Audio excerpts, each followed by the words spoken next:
Welcome, everybody, to this episode of Leaders of Innovation, the show where we explore the topics and trends impacting innovation and accelerator delivery teams, both here in Australia and also overseas. Today, we're very lucky to welcome our guest, Alan Jones, who is currently the entrepreneur in residence for the remarkable Disability Tech Accelerator in Sydney. Alan was also an early stage investor in the Australian tech startup funds Pollenizer, StartMate, and Blackbird Ventures. Alan has been an active angel investor and also is currently the third highest ranked Australian athlete in the international hide and seek competition, which is a pretty epic claim to fame. Alan, you are very welcome. Thanks for having me, Brian. It's great to be here. Thanks for a lovely intro. Not at all. My pleasure. So I guess the first things first is, do you want to tell us a little bit about what you're working on right now? Right now, I'm entrepreneur in residence for an accelerator program, and having worked with you as an entrepreneur in residence, I know you know what that means. But for the folks at home, an entrepreneur in residence or an EIR is somebody who's been a tech startup founder themselves who can work with the startups in an accelerator program to help break really big problems into little problems that are more easy to address, and to help teams make faster progress, because we call accelerators because they're meant to accelerate your progress, and to be there in the good times to help you celebrate your wins, and also the bad times when you don't know what to do next and you're worried you're going to fail. So it's a little bit tiger mum, a little bit agony aunt, a little bit good friend, a little bit coach, if you like. So the program I'm working with at the moment is called Remarkable, and its primary sponsor is the Cerebral Palsy Alliance, one of the world's biggest charitable organizations researching solutions for people with cerebral palsy. And the Remarkable program works with 7 tech startups this year on each of them working on different sorts of solutions for different forms of disability, and also for people suffering from a lack of inclusion.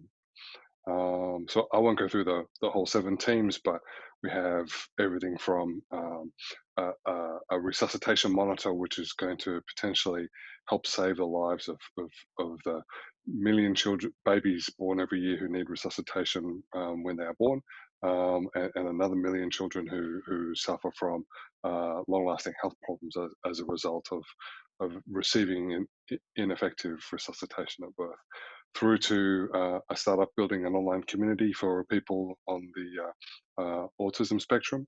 And let me see, as a third example, a startup building a platform to help speech pathologists track their performance and homework of kids learning to correct their speech difficulties. Wow, that's incredible stuff. I mean, that's real impactful stuff, not just commercial, but actually to real human beings and their lives every day. Yeah, it's a really inspiring program to work on. Just because it's disability and inclusion doesn't mean that it doesn't have commercial goals. So our goal here is to create growing, successful, viable businesses, and also to prepare them for investment, potentially from angel investors, major health organizations, and also venture capital. And tell me, I suppose, one of the big things that we're kind of examining throughout this course or the series of interviews is really the impact that COVID-19 and the new normal, if you like, is having on programs. How have you found that impacting, the way you guys have been delivering the program, and even, how you work yourself? Yeah, it's been a difficult adjustment for the whole world, but it's also been a difficult adjustment for us to make. I think we started to feel like we were going to need to plan for a transition to an all online program around about when we were starting to plan the final stage of our application process. So we take online applications, we have interviews, and then we take a final subset of teams into a boot camp for a weekend, where we study how teams work together through a number of challenges. And it was around about then that we started to think, what, this pandemic thing is looking pretty serious. We really can't afford to take the risk of bringing people together into the same physical space. In accelerators, so much is about the relationship and the dynamic of people working together. So there are people like me. We have two EIRs in the current Remarkable program, myself and Addie, and and so we have to form trusted relationships with the teams that we're mentoring, right? Mm. And that just happens better face to face. It just Yeah. does. We can go for a walk. We can go get a coffee. You and I have done this. You know how it is. You know, we can socialize after, and then we can have real work discussions as well. You get to know each other, and then once you get to know each other, then you can start to listen to each other's Mm. advice. Doing that online is very difficult.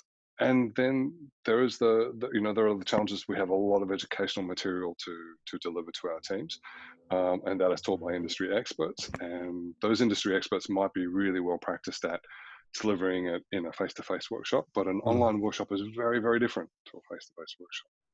And then the third and final challenge for us has been a lot of the benefit that an accelerator program brings is the relationships between the startups and the people in those teams. Mm. So I've worked with accelerator programs where a startup may be failing, and perhaps some of the members of that startup might get picked up by other startups in the program because and you trust each other because you've been in the same program together, working in the same space, going to the same place for lunch. Mm. None of that happens online, and even if teams aren't failing, you still rely on each other for support and advice and connections and help. Yeah. So in general, the solutions to those problems have been to think about, like, a lot of that stuff you do uh, intuitively. You just think, well, I need to get to know Brian. I'll ask Brian out for a cup of coffee.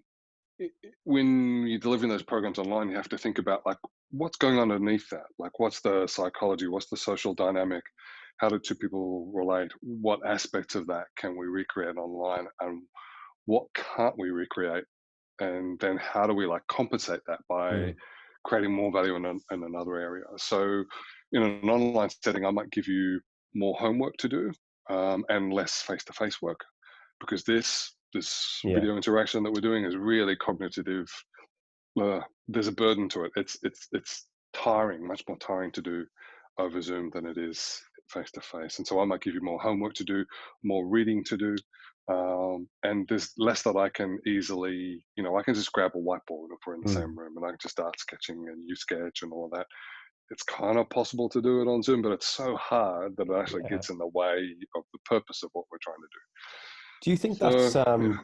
do you think that's impacting from the founder's perspective? I mean, obviously, speaking from first-hand experience, we've been through a couple of programs, and as you mentioned, you were actually EIR in the Collider Accelerator program that we went through up in Brisbane.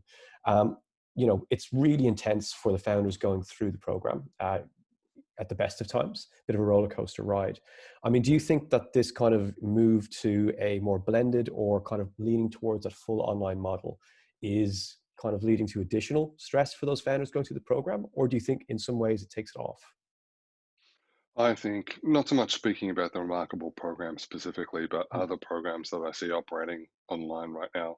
Across all of them, I see um, heightened sense of being alone.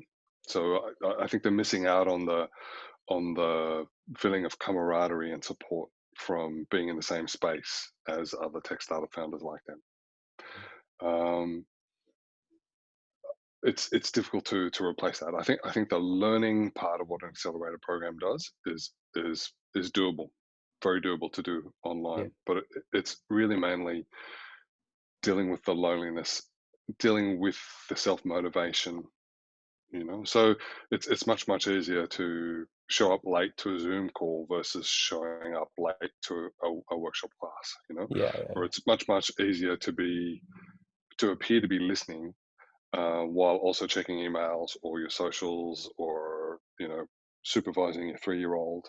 Yeah. Um, so I, I I will be interested to see. So the Remarkable program will graduate this cohort in August, and we've got some really strong teams doing some great stuff. And I would say that every time anyway, right? But we might not see the impact of the pandemic on the accelerator industry worldwide Mm. until 2 years from now, when we start to see some of these teams. Well, how did they perform in terms of how long it took them to raise an angel round? What sort of valuation did they go from at the Mm. beginning of the accelerator to when they raised an angel round. How many of them succeeded or failed in the period between when they graduated from the accelerator and 2 years later. So I think 2023, 2024 will be really interesting when we look at that sort of vintage of startups Yeah. across the world. It brings to a really interesting question that follows on, which is, on a broader scale, more macro. So if you step back and look at the innovation ecosystem, taking in the likes of accelerator programs and even corporate accelerators and that kind of spectrum, what are the key trends that you are noticing, in the ecosystem at the moment? I think there's been a lot of standardization and differentiation in the last couple of years. So we've seen, an early generation of startup accelerator programs where everybody was just throwing stuff on the wall and seeing what stuck, and what appeared to work. And so that was like, there was a lot of iteration, there was a lot of experimentation. And then there was a period where I think there were a couple of globally successful programs that everybody tried to mimic as best as they could. And then they often found that there was a bit of a market mismatch against the industries that they were targeting, or the stage that they were targeting, or the geography that they were in.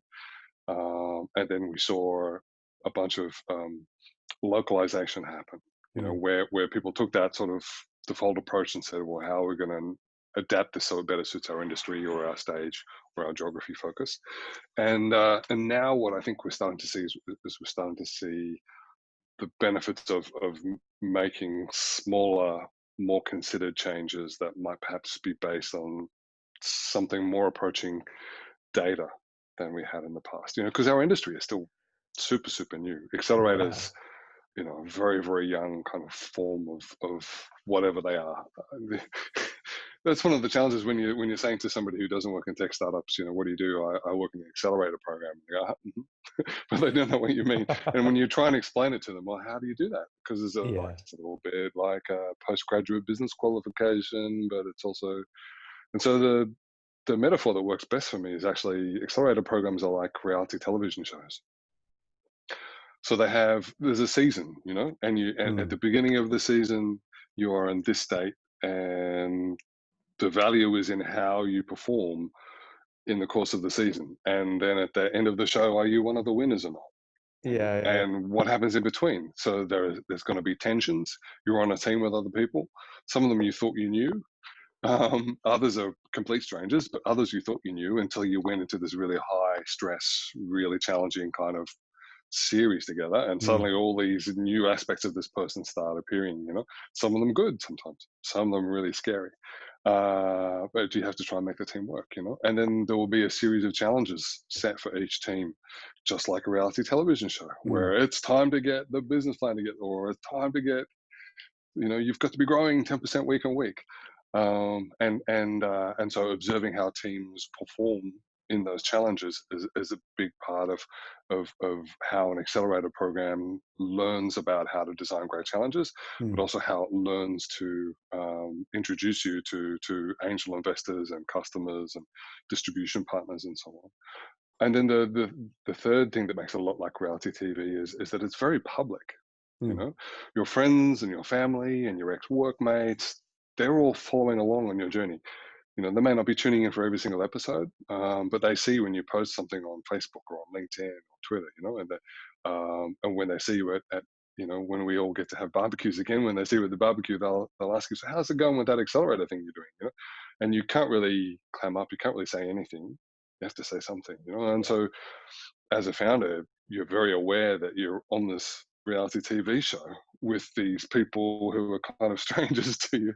And there's big prizes up for grabs if you're one of the winning teams, but abject public failure Mm. if you don't, Yeah, But you get the slime bucket on the head if you feel like exactly. slime bucket on the head. Although it's all part of the. Yeah.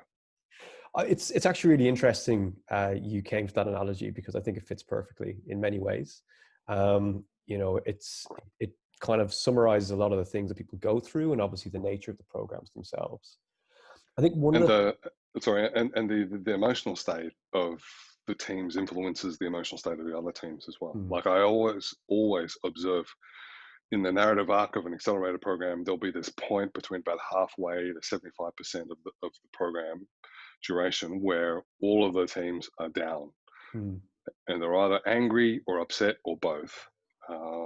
And that's just a natural part of the process where it's been fun, but now we can see the finish line approaching, and we're freaking out because our hair's on fire, and Yeah. the wheels are falling off, and we don't feel like we're achieving the goals that the program has set for us, and we feel like other teams are doing better than us. Yeah. And I hate this person who's my co-founder, and I'm stuck with. But then the narrative arc just kind of takes care of all of that, and then when we get to demo day, the release and the celebration and the relief and the joy of having a successful demo day, and everybody has a successful demo day, Mm. is a beautiful experience, Yeah. and then we all group hug in the days when we'll be able to group hug again, and we Virtual all hugs now, yeah, emojis. and we promise to stay in touch and catch up and help each other and all that kind of thing. Yeah. And so it's a rite of passage. It's a business rite of passage. It brings me to an interesting question, which is that, a lot of the focus in the programs is, and rightly so, on the founders and the teams traveling through. But obviously, the infrastructure that runs on, and the real engine behind making it all happen is actually the team, who've put together that program, who've designed it, who are fielding the questions from the founders and trying to source mentors and doing all of those thousand tasks at the same time that are required to deliver successfully. In terms of this kind of new, kind of challenging environment that's out there at the moment, what do you think? How do you think that will impact, I guess, the dynamic of the teams? Not necessarily the teams to the founders, but the management teams themselves. How do you think it's going to change the way that they work? Delivering a program in the course of a remote program, especially pivoting from doing it locally to doing it remote in a pretty big hurry, lends itself to solving problems with tools rather than people. So I've seen a lot of programs internationally in this time uh, realize suddenly that there are a bunch of processes that they don't have documented because they've needed to turn them into processes that are supported by tools. So you might have a whole bunch of things that are just kind of implicit and implied in the way the team usually works together on a program, Mm. and then you've got to go, okay, we need to convert this into Airtable. Before I put it into Airtable, like, what do we need to capture from the founders again? And then it's like, and then you have to huddle as a team and go, Yeah, yeah. do we need email address? Yes, we need email address, and um, and so yes, so it's required a lot of teams to think about, how do we usually do this, and how do we codify that so that we can turn it into software? Yeah. Because software is absolutely necessary, because we're all having to also get the washing done and empty the dishwasher and mind the kids and get some exercise, and software really supports us all in that process. Mm. It's weirdly more difficult than ever before for us all to be in the same place at the same time, even though it's online and you Mm. can do it from your bedroom. It's weirdly much harder than it would be, because in person, you and I agree that for the 6 months of the accelerator program, from Monday to Friday, we'll be there from about 9ish to about 5ish every day, and we can have relative confidence that Mm. we can have a workshop or a masterclass or a Bump into lunch each and other in the learn kitchen. session, Yeah. and we'll all be there. Online, it's Much hard. more difficult. I missed my check-in with Remarkable's head today. I had one booked for 12 p.m. And I missed it. Sorry, Pete. You can tag him in this. So I guess the question on that is really for those teams. I mean, mental health is obviously a big challenge for everybody again in this kind of challenging time, and again, rightly so for those teams that are going through. And I guess it's just important, for programs to talk to their founders, maybe to talk to each other too, and make sure that their own teams and staff are doing okay, because certainly depending on the university they may be working for or the program they might be working for, funding may not be certain. So some people are worried about stability when it comes to jobs, and other people are worried about other issues they may have at home at dealing with the pandemic and ISO as it goes. One thing I'll jump into here is, in terms of designing a program, you're obviously a highly experienced, professional when it comes to this. If you 3 tips for somebody thinking about designing a program now, what would they be? 3 tips for somebody designing a program now. Yeah, I think the curriculum that you bring to a program is very important, but you need to learn from your customer. We'll have to learn from our customers, right? And so I think it's an ongoing challenge for accelerator program management to be observing how their founders respond to the curriculum that's being delivered, and make adjustments on the fly during the course of the program. Uh, it's difficult to achieve 100% compliance at any time. It's super hard to do that when you're remote with people, and you need people to be complying for the right reasons. So cracking the whip only works for a little bit of time. You have to also hang the carrot in front of the donkey as well, and encourage the donkey onwards. And you won't be able to pick up whether the teams need the stick or the carrot unless you're really observing rather than just delivering material and trusting that people are following along. Um, I think taking care or trying to take care of the emotional well-being of your founders is critically important delivering a remote program, because it introduces much more stress when it's remote. So Mm, when we're not in a pandemic, the people doing a remote program are usually involved in a remote program because they can't get to the geography where the program is being held, or because they're trying to squeeze it in on top of a side gig or a day job or parenting or something. And so the the cognitive load involved in learning some of the things that we teach is pretty significant. And if you're trying to do that evenings and weekends, that's super hard. yeah. And then checking in, the emotional well-being of people is challenging, because it usually requires us to be a lot more open than most of us would choose to be. you know uh, we can put a little bot in Slack that asks everybody in the team to rate um, their emotion, their moods, Mm, and that can pop out daily and ping them. But everybody knows a bot has just asked them how they feel. yeah. And so the temptation is, out of 5, I'm just going to put 3 every day, or I'm going to put 5 every day, and I'm not Well, I'll even create a going bot that responds to the bot. to. Yes, exactly. Yeah. And that's no substitute for what my preference would be. Let's go for a walk. Yeah. Let's go Yeah. for a Yeah. walk around the block and just have a chat about shit. You know, and we don't have to talk about your startup. We don't have to talk about work. We don't have to talk about the startup industry.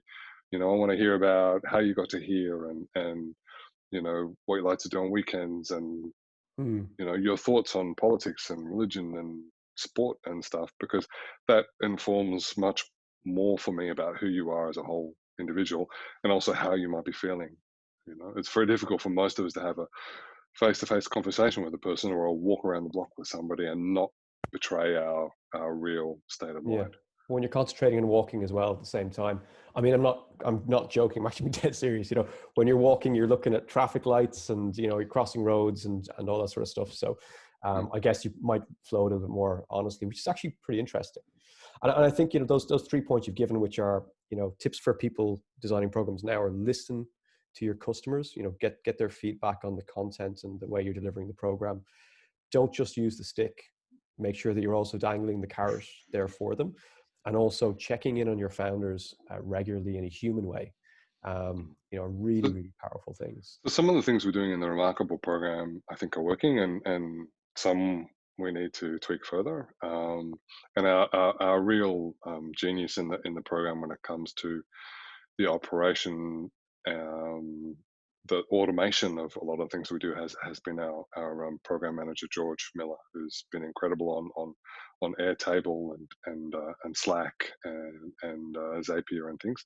And some of the things that we've attempted or encouraged the founders to attempt has been, for them to have a weekly catch up amongst themselves that doesn't include us. Hmm. And I think we need to work more consciously on a more effective way to do that. I don't think that's gone as well as it might. We've brought the founders together for some things that have been, not accelerator focused, more on team building and relationship building and having fun. And weirdly, the thing that seems to have gotten the best feedback has been a few games that we've had a few games of trivia. That's pretty awesome. We've kind of turned it into a bit of a television production where we have a game show background in Zoom. I've seen your You've shiny seen, jacket. yeah, yeah.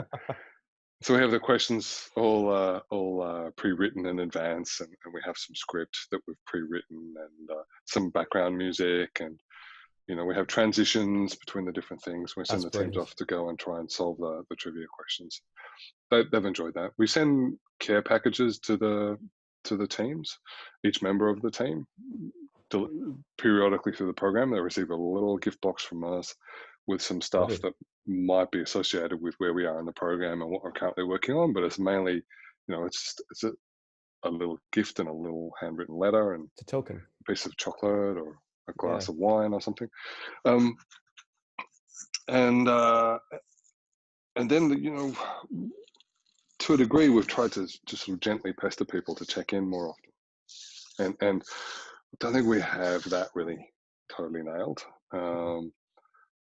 Because, we have all these scheduling tools now, and looking at your calendar for the day and going, oh, Brian and I have a check-in schedule for 4 p.m. is very different to you going, hey, Alan, do you want to pop out and grab a coffee? Yeah. That's just you're starting from a different place, and so you end up at a different place. Yeah. If it's in the schedule, there'll be an agenda and there'll be items and crap. When you go for a walk to go and get a coffee, the goal is to get a coffee and have a Mm. chat, and so you'll end up at a different result. So it's the elimination of the randomness almost in a way of that social interaction. It's almost too structured. It's almost too planned. You know a day in advance what's going to happen in the next day. Yeah, Yeah, yeah. which is There's quite so interesting. little synchronicity. Yeah, great use of the word synchronicity. I haven't heard anyone use that word in a while. That was perfect place to put it. So I could just Police 1982, I think that was. that was the year I was born, Alan. Great song. Is that right? Yeah, genuinely. Go and listen to that album. It's a ripper. So here's a question for you. Congratulations. I'm giving you an imaginary check for $500,000. You can Is take that this. all? I'm sorry. Yep. You can take this $500,000 today, only today, and you can invest it in backing a program. So an accelerator innovation program in a particular niche.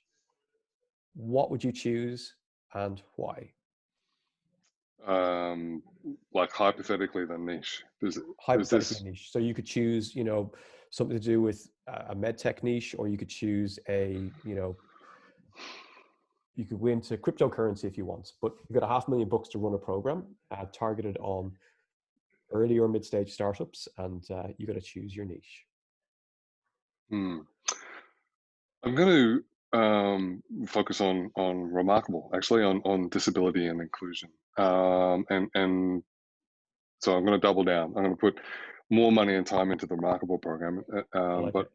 but I'll explain why, because I don't think it's just the Remarkable program. I think it's the space that they target. So we've had assistive technologies to help people with disabilities, ever since the Industrial Revolution. As soon as we started putting wheels and cogs and levers and things together, I don't think there was literally a steam-powered wheelchair, but there's been assistive technologies for a long, long time. But Mm. it's really surprising how 1980s a lot of the current solutions that are out there in the market that are considered to be best of breed. It's surprising and it's disappointing, Mm. and it's a huge opportunity. So there's still a lot of technology in the in the disability space, which is designed primarily for indestructibility. You know, Yeah, yeah. It's um, robust, but not necessarily uh, yeah, fun to yeah. use or easy to use. Yeah, so there's still a lot of, when it comes to software, there's still a lot of stuff which is um, uploaded to a ROM and stuck in a device permanently, and there's no way Mm, to upgrade how that device works.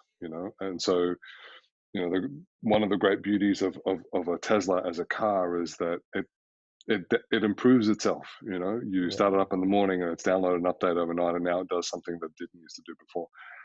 There's almost none of that in the disability space yet.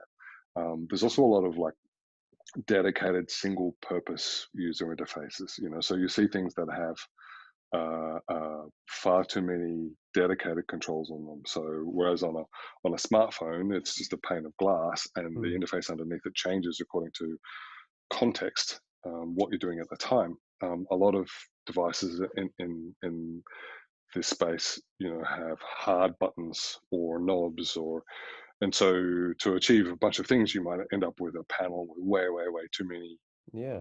things on it, and that becomes difficult to train and somebody to use, and it can't be improved over time, and it can't be adapted to the needs of the individual, as well as something which is all soft controls. And there's no, or very, very limited or very, very early days use of machine learning, machine vision, artificial intelligence, and so you ship something and it continues to perform the way it does until the customer buys the next version of it, Mm, rather than the thing learning from the user over time. And then there's a lot of silos. So a clinician, like an occupational therapist, will have their set of records on a patient's rehabilitation journey, and then the insurance company will have a whole other set, and then the National Disability Insurance Scheme will have a whole other set, and then you, the client, and the client's carers, they all have their own sets, and there's fragmented. not a lot of sharing and learning from each other. So all of those problems are really, really solvable. We have lots of solutions for them, and in Australia particularly, we have the National Disability Insurance Scheme, which is new and still has a lot of ways that it can improve, but it's world class in terms of what it provides to empower the customer themselves to choose their own preferred solution to a Mm, problem. It gives them budget. It allows them to say, I want this device and not that one because it suits my needs better. And that allows a startup in that space to go direct to a customer. So you don't have to necessarily sell that technology to a medical products distributor or to a hospital or to a rehabilitation provider, but you might perhaps go direct to the customer, the person with a mm. disability.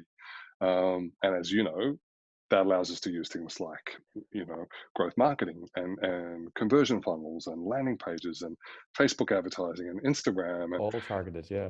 yeah, so it's greatly more effective, more efficient marketing, where we can track our spend and we can revise it up and down. We can use the money that we have rather than going out to raise more money to do inefficient untargeted Mm. marketing. So you're taking $500,000, you're pumping it into disability tech because it's ripe for disruption, and you're laughing all the way to the bank by the sounds of it. Yeah, so there's been some really, really strong companies go through previous rounds of the Remarkable Accelerator. It's been in excess of $20 million invested in the company so Wow. far. There's been nearly 5,000 jobs created. It's a global leader in accelerating in the disability space. There's not really a program like it anywhere else in the world. And Australia has a first class healthcare system when benchmarked against other first world nations. We have the National Disability Insurance Scheme. We have some smart insurers looking to get better. We have some of the best hospital healthcare system in the world. So it's a very promising set of starting conditions to create a startup that's solving problems in disability. Incredible. So we'll prepare to wrap it up with the last two quick questions for you, quick fire round. So first of all, what is your biggest learning over the last 12 months? Clock's ticking. I thought I'd give you an easy one. No pressure. Airtable. Next. Airtable. Okay, cool. And what is your, with your crystal ball, take that out there and have a gander into it, and tell me, what do you think the Australian innovation ecosystem is going to look like in 24 months? So here we are, we're now in 2022, it's July, and we're having a conversation. What does the landscape look like? Well, I think we're going to see a bit of a nuclear winter as a result of the economic changes that the pandemic is introducing.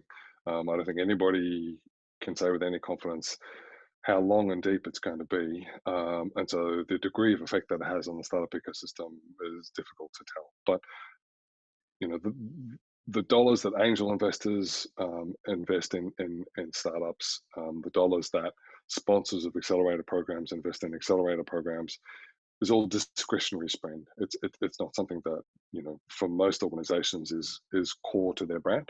Mm, It's usually something that they're doing to explore innovation, and maybe most of their stakeholders aren't even looking to see innovation from them in the next couple of years. They're looking to see survival.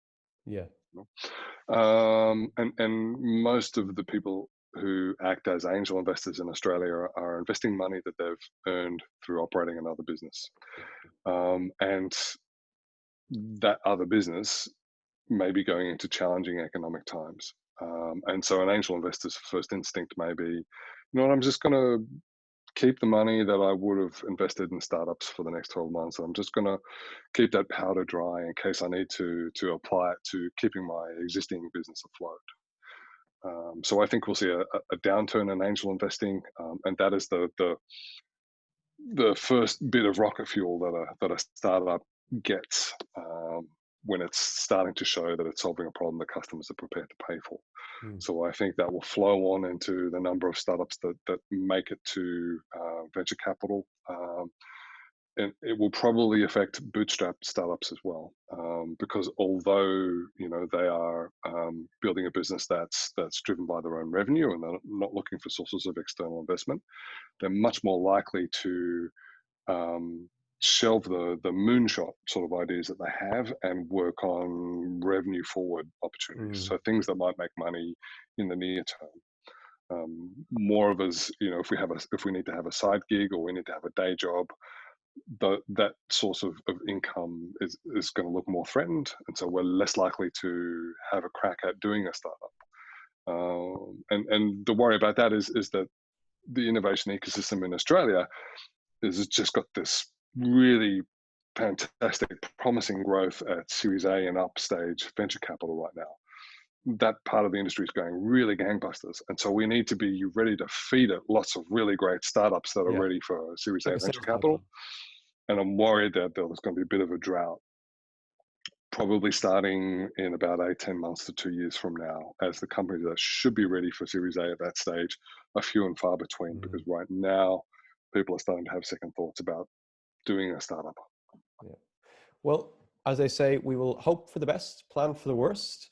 And I think when it comes to startups, the one thing we can always be sure of is that founders, you know, generally either believe they will find a way or they do actually find a way. And that's one remarkable Mm. thing.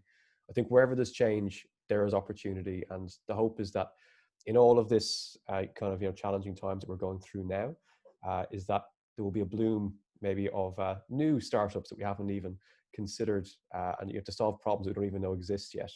And I suppose that's the beauty of the startup ecosystem, is that it's just ever evolving, ever changing.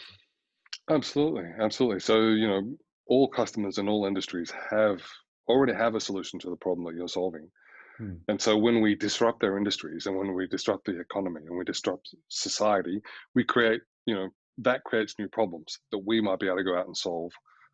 And in those spaces, there are no current solutions. So there's a huge opportunity for startup founders to go out and solve those new problems, or problems that used to be small that are now much, much larger as a result of the current pandemic and lockdown. Phenomenal. Alan Jones, you are a scholar and a gentleman. I want to thank you very much for gracing us with your time. It's very generous of you. And for anybody who's interested in picking up this interview, of course, we'll be sharing it on our channel on YouTube. We'll also be publishing it as a text article as well, with the illustrious Alan Jones. Beautiful profile photograph gracing the cover. Alan, thank you so much and have a wonderful afternoon. Thank you for talking with me, Matt.